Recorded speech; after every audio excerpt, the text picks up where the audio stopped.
ఎంతసేపు ఉండగలుగుతాను, ఎంతసేపు ప్రార్థన చేయగలుగుతాను, చక్కగా సమయాన్ని కేటాయించుకొని ఆ సమయాల్లో మనం ప్రార్థన చేసే వారంగా కలిగి ఉండాలి.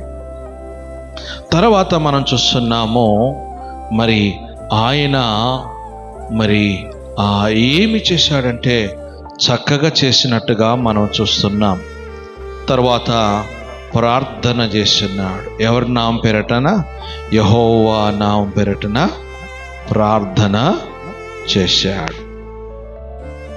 ప్రార్థన చేయడము ఈ రోజున చాలా మందికి ప్రార్థన ఎలా చేయాలో తెలియదు. ఇంకా ప్రార్థన అనేది దేవునితో మాట్లాడుట. ప్రార్థన జీవితాన్ని మనం